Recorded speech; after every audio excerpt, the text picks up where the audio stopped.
Kwenye hilo nililiona, lakini goli ambalo lilikataliwa ambalo umeniuliza, ile kiukweli ilikuwa inahitaji kuchora mistari. Kwa macho ya kawaida tulikuwa tunaona ni goli, lakini baada ya mistari kuchorwa na VAR tunaona kabisa mchezaji wa Berkane alikuwa amezidi kidogo. Kwa hiyo kwenye hilo unaweza ukazungumza kwamba system iliamua na ilikuwa sahihi. Matukio ya penalty ambayo wachezaji wa Berkane walikuwa wanajiangusha chini, mwamuzi alikuwa sahihi kwa sababu Waarabu wengi wanajanja kweli kweli. Wanajaribu kuminfluence mwamuzi ili atoe penalty, lakini mwamuzi kutoka Gabon alikuwa super kweli kweli. Tembee. Kuna incidents ambayo ilitokea baada ya mechi. Yule kiongozi wa FA ya Morocco, Fawz Lekia, alikwenda kumfanyia fujo referee kwenye vyumba vya kubadilishia nguo.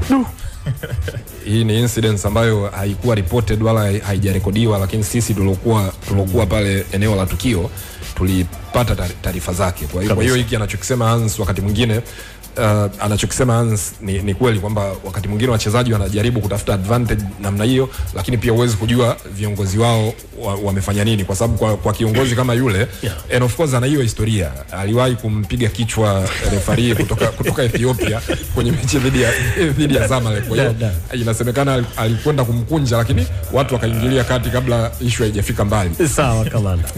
Ulikuwa unaendelea pia hususani kwenye mbinu za Fadlu katika mchezo ule pale. Kipindi cha kwanza na kipindi cha pili zilikuwa na afya kwenye mchezo ule pale, na magoli mawili ambayo wameyapata Wydad. Ni nani wa Berkane, nani wa kulaumiwa na nani wa kunyoshewa kidole?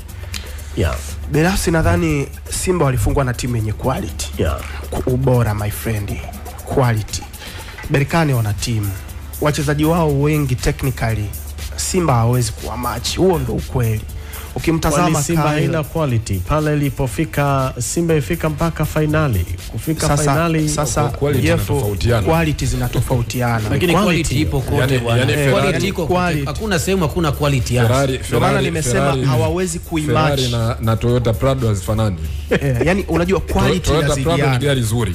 Lakini Ferrari ni gari zuri zaidi. Ndio. Sio kama unanielewa. Yani unaweza ukawa na quality lakini kuna mwingine kakuzidi quality yake iko juu zaidi. Ndio huu mfano wangu kwamba Toyota Prado ni gari zuri sana. Yaani Hansi ukikaa ukienea pale ni gari zuri, lakini Ferrari haifanani hata bei na Toyota Prado. Kwani mpira wa miguu unaamuliwa na quality tu? Of course. Quality tu ndio inaamua matokeo ya mpira miguu. Quality ndio kitu kikubwa. Quality ni mimi ninachoamini pia mbinu za mwalimu. Maana sana ukawa na quality afu ukawa na mbinu bovu, unajua ambayo nayo tukizungumzia quality pia, yule Shabani kocha wa Berkane is a top class coach kuliko Fadlu. In terms of experience, in terms of, sababu unazungumzia mtu ambaye msimu huu ametwaa ubingwa wa ligi ya Morocco, sehemu ambako Fadlu alikuwa assistant. Kwa hiyo hata hiyo quality kwa makocha. Sasa hapo swali la msingi, huna quality alafu kocha hana experience, ukiwa unashinda mchezo ni bahati. Hatujasema huna quality. Ni kwamba quality inazidiana. Yani kwa mfano na basi watu wakiingia sehemu ukikutana na mwenye quality watu waachie. Ndio. Tuelewane hizi kauli vizuri. Ngoja iko hivi. Ndio. Leo tunahitaji Barcelona, si ndio? Kwani Madrid hawana quality? Kwa nini Barcelona amemfunga game 4? Kwa sababu quality ya Barcelona ni kubwa kwa sasa kuliko Madrid. Inter walivyomfunga Barcelona wamelizidiwa quality. Wamezidiwa ndio maana wamefungwa quality Hans. Wakati mwingine mpira ufungwe kwa sababu tu ya quality. Basi wakati Leicester wanachukua ubingwa walikuwa na quality kubwa kuliko Manchester na timu zingine. Katika msimu ule ni wachezaji wangapi walimzidi Vardy magoli? Sindo quality yenyewe. Baada hapo Riyad Mahrez wangapi walimzidi Riyad Mahrez? N'Golo Kante alienda wapi? Dan Wote alienda wapi? Kasper Schmeichel ni quality hiyo. Ndio maana nakwambiaje? The issue iko hivi. Tuelewane. Point yangu ni kwamba Berkane wana quality kuliko Simba. Ndo point. Kwa sababu hichi kimeonekana kwa mchezaji mmoja wana quality kuliko kuanzia golini mpaka mbele zaidi. Umeona yule golikipa wao, hakuna mchezaji yoyote wa Simba anayeweza kuingia kwenye kikosi cha Berkane. Anaweza akawepo ni nani? Binafsi Mpanzu, Kagoma. Basena akiwa fiti Mpanzu hachezi kwa Basena. No, the issue sio kucheza hachezi kwa sababu Basena. Hata super sub si ni sehemu ya timu. Labda super sub. Hachezi kwa Basena. Kwa hiyo hawa wachezaji wa Simba hawa kama hivi leo hii tunavyosema kwamba Aziz Ki anakwenda Wydad. Yeah. Kuna mchezaji ambaye tunaweza kusema kwamba Aziz Ki anakwenda kumnyang'anya namba. Kwa kama tukubaliane na timu. Kikosi cha Simba kile wachezaji wote kwa wachezaji waliopo bekane hawa wanaanzia benchi. Ni kitu cha kawaida kwenye football brother. Ni kitu cha kawaida. Kwani yani ni dhambi uhalisia kuwa hivi. Itakuwa mwisho mimi mkali. Naam. Simba wakufungwa kwa sababu ya quality. Ni walifungwa kwa ajili ya nini? Ni mbinu kwa sababu one day before naomba mbinu subiri tuelewane. Mbinu zinaletwa na nani? Na coach ambaye kocha ili awe na mbinu sawa means anakuwa whatever. Lakini sikiliza, hiyo mbinu yako inaenda sawia na unayecheza naye na timu ulionayo. Sawa, mfano ngoja tu twende taratibu. Mimi kwa nini nakwambia kama Simba walifungwa kwa sababu ya mbinu na sio kweli, kwa sababu Simba nao hawajafika pale bahati mbaya. Sio? Hakuna mtu aliyesema bahati mbaya. Sasa kamanda kwenye press conference ya mwalimu alichokizungumza Fadlu ndicho kitu ambacho siku moja before mjumbe wa Simba Mulamu yuko Marekani akanipigia simu kuniuliza pale, akaniambia tulikuwa na wewe. Akaniambia wale Berkane tumewahi kwenda pale. Kwanza kabla mechi kuanza wanamwaga maji kwenye ule uwanja kawaida yao. Wana viatu vyao wanajua wenyewe. Lakini baada ya hapo dakika 20 za mwanzo wanakutafuta, wanahakikisha wamesha kushona zile dakika 20. Nisikilize Hans nimalize hapo nyinyi mtachambua. Kocha wa Simba alizungumza really kabisa, akasema Berkane na wajua na mwanzo kabisa watakuja kutafuta nini? Bao. Ukiangalia mfumo ambao Simba walianza nao wakati wanaanza kucheza ndani dakika 10 za mwanzo, wakina Kagoma wako kule kati, unaona kabisa mindset ya Simba ni kutaka kushinda ule mchezo. Ngoja sasa wewe unaachaje mianya ile afu unacheza ugenini, kwa nini usifungwe? Lakini mimi kwa mtazamo wangu kama Simba wangekuwa na uwezo wa kutengeneza eneo dogo la kucheza kwa zile dakika 20 ili kuwa frustrate wale watu wasipate bao la mapema, wangeweza kufanya hivyo kwa pamoja na hiyo quality mnayosema. Ngoja nijazie point ya Juma kulingana na huyu msikilizaji ambaye ameandika, anaitwa Pino Mjata, anasema City wana quality lakini wamepigwa na Palace. Yeye anaamini vitu vitatu: game approach, commitment pamoja na attitude ya wachezaji ndio kinachomata zaidi. Kabla Hans hajaongea kwa kurespond kwa mfano huo sawa. Yes, Man City ni timu bora kuliko Man City. Sawa. Man City ni bora kuliko Crystal Palace. Yes. Lakini hapo Crystal Palace brother, kuna wachezaji, yuko Jean-Philippe Mateta, sio mchezaji mbaya, kaangalia na magoli mangapi kwenye Premier League. Sawa. Yuko Dean Henderson, moja kati ya makipa ambao wanabisha mlangoni kwa Jordan Pickford, kama England number 1. Kwa hiyo haikuwa kesi ya kwamba eti inacheza Man City dhidi ya timu ya ligi daraja la kwanza. Na tunapozungumzia issue ya mbinu kama anavyosema Juma, mimi sikubaliani completely na anachokisema Juma, kwa sababu unajua mbinu za Fadlu zilikuwa sahihi kwenye ule mchezo. Sawa? Lakini mbinu za kocha zinaishia the minute kipenga cha mwamuzi kimesikika kuashiria kwamba huu mchezo unaanza. Na ndio maana utamuona kocha yuko pembeni pale ana scream kwa wachezaji kwamba fanyeni hivi kabla hapa, kwa sababu mchezaji anapoingia uwanjani mechi pale inamhusu yeye. Na wakati mwingine akisi tazama angalia mwelekeo wa game unavyokwenda kama ndio nasemaje, ndio wachezaji especially hawa wa kwetu huku, moja kati ya vitu ambavyo vinaweza kuwa translated hata kwenye quality yao ni uwezo wa kuchukua maono ya mwalimu na kwenda kuyatekeleza kwa 100%. Na ndio maana kwenye press Fadlu alisema kwamba guys, dakika 20 za mwanzo zitakuwa muhimu sana kwenye mechi. By the time dakika 15 zimefika 14 tayari magoli mawili yamefungwa. Umeelewa? Kwa hiyo sio issue ya kocha tena, kwa sababu hata ukiangalia mechi imeshachafuka pale.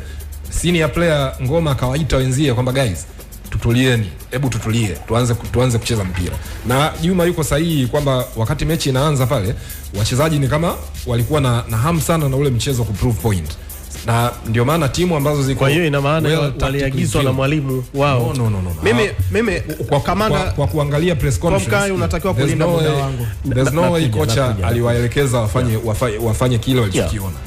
Na ndio maana hata Fadlu alizungumza kwa kujiamini baada ya mechi kwamba mistake, anajua mistake ilitokea wapi na atairekebisha kwa ajili Kamanda. Sawa sawa. Hansi, sasa nakupa wakati mzuri pia wa kuendelea kuyachakata kulingana na maswali yangu ambayo nimekuuliza kwamba je, mbinu za Fadlu zilikuwa na afya kwenye mchezo ule pale, na sababu ambazo zimepelekea Simba kuruhusu yale magoli mawili tuyaangalie pia. Nani wa kunyoshewa vidole? Manake watu wana ruka hewani tu chwa, Binafsi tunapita tu chap. Binafsi kuna maeneo utamlaumu Fadlu. Kuna maeneo utamuonea huruma kwa sababu alikutana na quality ya tofauti. Okay. Lakini kuna maeneo pia naye atabeba lawama. Nadhani huko tutakuja kuzungumza. Berkane ni timu ambayo msimu huu imekwenda mechi 33 bila kupoteza kabla ya kufunga mchezo wao wa kwanza kwenye ligi mwishoni hapa. Berkane ni timu ambayo imetoa ubingwa wa Morocco kwa mara ya kwanza kwenye historia yao, ambao huo ubingwa umewafanya kwenda kushiriki CAF Champions League kwa mara ya kwanza msimu ujao. Wako na timu kweli kweli. Game ya juzi, pamoja na kwamba Fadlu alijua dakika 20 za kwanza atakuwa pressed, atapewa pressure kweli kweli, lakini bado quality ya Berkane, intensity na commitment viliwafanya wao kuweza kupata magoli. Na ni kwa sababu mwalimu wao alianza na setup ya 4-1-4-1. Yaani first half unamuona Dayo kwa maana ya center back wawili na full back wawili, mbele yao zaidi first half alianza Kaili, ndio alikuwa anasimama kama namba 6. And then unamuona Kamara na Rabil wanapewa uhuru wa kwenda mbele zaidi, kwenda kushambulia. And then Osama alikuwa anamaliza kama mshambuliaji mmoja. And then kuna mawinga wawili ambao walikuwa wanatokea wide. Kwa nini makosa ya Fadlu? Tunaanzia hapo. Kwenye video za Kamara akiwa na timu ya taifa ya Senegal 2023 anatoa ubingwa wa vijana.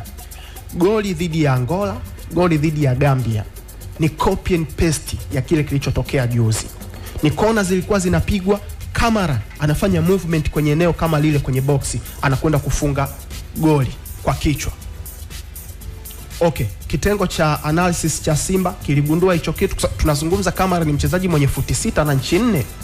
Ni mchezaji wa kuchungwa zaidi kwenye mipira ya kutengwa. Hicho kitu walikifanya. Wali switch off kidogo, wamemwacha kaenda kufanya kile ambacho alikifanya kwenye mashindano ya vijana. Tumeanzia hapo.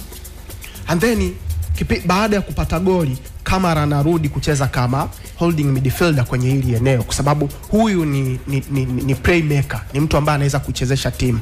Passing ability yake ni ya kiwango cha juu zaidi.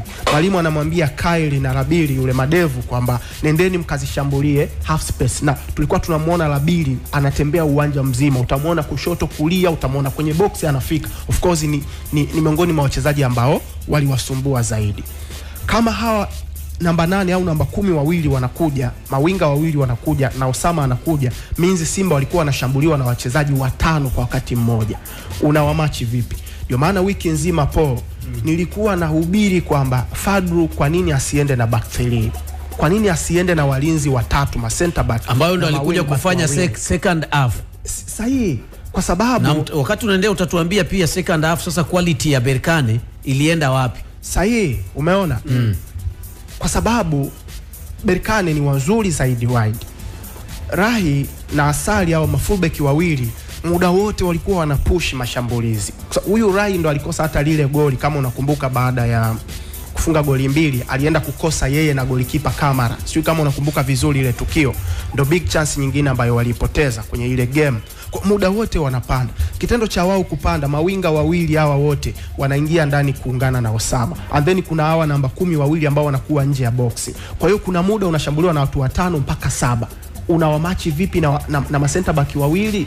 Ilikuwa ni kitu ambacho hakiwezekani. Na umetawanyika, ongezea kwamba timu yani unashambuliwa na watu wengi, alafu nyinyi mmetawanyika. Kwa hiyo space wanaona mzee, wanakufunga hata 10. Of course, second half alikwenda kurudi kwenye kile ambacho nimekuwa nazungumza wiki nzima. Anamtoa Kibu Dennis, anamuingiza Valentini Nouma. Kwamba Nouma na Kapombe na wahitaji mcheze kama ma wing back, lakini kwa sababu tunazuia zaidi, mtatakiwa kuwa mnarudi zaidi kutengeneza mstari wa watu 5. Then Zimbwe nataka ucheze kama left sided center back. Shamo Karabou na Shea Malone mtakuwa mnakamilisha mstari wa center back 3. Ndio tukaiona Simba ambayo inaweza kudili na Berkane wide na katikati, kwa sababu ni watano wanazuia, and then Kagoma na Ngoma wanakuwa nyuma ya mstari wa watu watano. Jean Charles Ahoua, Mpanzu na Ateba wanakamilisha mstari wa washambuliaji. Tukaiona Simba ambayo inaweza kudefend vertical na horizontal, kwa maana ya ulalo na wima. Sasa unajiuliza, ni kweli umekuwa una usudu zaidi back four, lakini ile ni mechi ya finali, unacheza na timu ambayo ina quality kila eneo, pembeni wana quality zaidi, kwa nini unaingia na back four? Hapo kuna question, na hiyo ndo nilikuwa nakwambia ni answer kwamba kocha wa Simba katika yale mazingira alikuwa hawezi kushinda ule mchezo katika mazingira yoyote, kuanzia tu hata sisi tulikuwepo uwanjani, hiyo atmosphere yao tu ya watu wao pale, mechi ile ilikuwa ni ngumu. Kwa hiyo kama ulivyokuwa unasema, yule mwalimu wa Simba alikuwa na uwezo tu cha kwanza kuwafanya Berkane kipindi cha kwanza hayo magoli yao mapema wasiyapate, na unajua kufunga mianya kwa sababu hakuna mtu yeyote ambaye anaweza kaamua tu kushoot unapiga kwa sababu kuna msitu, unatafuta space. Na hata ukiangalia kabla ya Ngoma kupoteza hiyo pasi ambao watu waliona kama ni goli, Simba walikuwa wameshakoswa kama mara ngapi? Mara mbili wakiwa wanapoteza mipira. Kuna wakati Berkane walipiga counter kama mbili, kama unakumbuka, ambazo zilikuwa ni hatari kwa sababu Simba wameenda wapi? Wameenda mbele. Na ukimwangalia hata yule Jean Charles kwenye ule mchezo ni mtu ambaye akabi, kwa sababu huko away. Na huyu mnamsifia sana. No, sio kwamba ni mbaya mkali. Si huko away. Away usitarajie kwamba utapata nafasi 3-4 za kumfunga Berkane za wazi. Unachofanya ni kwani Simba wangezidiwa possession labda 80 kwa 8, alafu mpira uingii golini, kulikuwa kuna kosa gani? Juma, ndio kitu ambacho mimi nimekuwa nazungumza. Kuna muda hauhitaji kuwa na umiliki mkubwa wa mchezo. Yes. Ni finali, unacheza na timu yenye quality. Na una home advantage pia bado. Jilinde zaidi.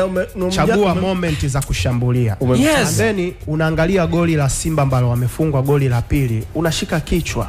Yes, kwenye build up Kagoma alichezewa madhambi, ilistahili kuwa faulo, lakini kwa sababu mwamuzi yeye alikuwa anapeta muda wote watu wakipress, kwa nini Kamara anakwenda kupiga hospital pass? Pasi ambayo ni riski, kwa sababu Kagoma ukimtazama alikuwa pressed na watu wawili, wamemkaba kweli kweli. Kamara alikuwa na option ya kupiga mpira mrefu ambao ungeweza kwenda mbele zaidi na kuondoa hatari. Yeye amepiga penetration. Sasa hapo lawama kwa aliyepiga mpira ama aliyepoteza? Aliyepiga Kamara. Aliyepoteza ndio mwenye tatizo. Aliyepiga. Umepiga pasi mtu akiwa wapi? Ukishapiga sasa wewe ndio unaona uwanja. Wale alimpigia watu walikuwa wamemcover, alikuwa pia nayo nafasi. Sikia hapo. Umecheza mpira, ushawahi kuona pasi ya kusakizia kwamba mtu naelewa. Po. Unajua Kamara yeye ni goalkeeper, sio? Anauona uwanja wote. Kagoma kwenye haya maeneo kapigiwa pasi, ina maana inabidi ageuke kumtazama Kamara. Ina maana nyuma yake hajui ni nani anakuja kumpress. Tayari yuko kwenye mazingira. Alikuwa ngoja nikwambie nitamaliza of course kidogo tunamalizia. Tunasema midfielder lazima uwe na side mirror kabla huja receive. Angalia side mirror kabla huja receive. Angalia kushoto na kulia kwako. Haimaanishi sasa ndio upewe pasi ya lawama. Yaani lazima uangalie kushoto kwako na kulia nani anakuja. Nikireceive mpira na uwezo wa kuondoka nao. Sasa nitoe Kagoma kashaangalia afu mtu kaja kamsukuma afu pasi ilikuwa kama umemwona mtu anakuja, kulikuwa hakuna ulazima wewe kutengeneza hiyo nafasi ya goalkeeper kukupa mpira. Hajatengeneza, yani Kagoma hajauomba ule mpira, unajua yani tuelewane kitu kimoja. Amepewa pasi kwa sababu yuko kwenye space inayoonekana yuko chini ya uangalizi gani? Na yule aliyetoa pasi should have known better. Ameona mtu yuko kwenye space, naweza kuweka mpira pale, ni sehemu salama. Lakini sisi tunaocheza, anachosema Evans ndiko hivyo, kwamba mtu akikuona aumuiti, lakini akisha kuona afili kwamba okay una uhitaji. Kilichotakiwa kufanyika ni kuskani tu. Nisikilize kitu kimoja. Point yangu ni nini? Ndio. Sio dhambi kumpa mpira. Lakini alikuwa kwenye mazingira gani? Na hiyo Hans, kwa sababu wewe ni golikipa, unautazama uwanja mzima. Huku mbele kuna akina Kibwa, akina Mpanzo ambao wako free. Ulikuwa na option ya kupiga mpira mrefu, unakwenda kupiga ile tunaita hospital pass. Ni pasi ambayo Kagoma lingeweza kumkuta lolote, kwa sababu tayari yuko kwenye mazingira magumu. Kwa nini goalkeeper usiende mbali zaidi? Na ni basic ya football. Ndio maana hata katika mipira ya kawaida kabisa amateur, huwa hatuanzii mpira ndani. Yani hiki hapa tunachozungumza kwenye modern football tuko naimba kila siku hapa. Tunachozungumza hapa ni kama ile goli la kujifunga la Chesambi lile. Ndio. Kuna watu walikuwa wanamlaumu Kamara. For me Kamara tunarudi Kamanda saa 4 kamili.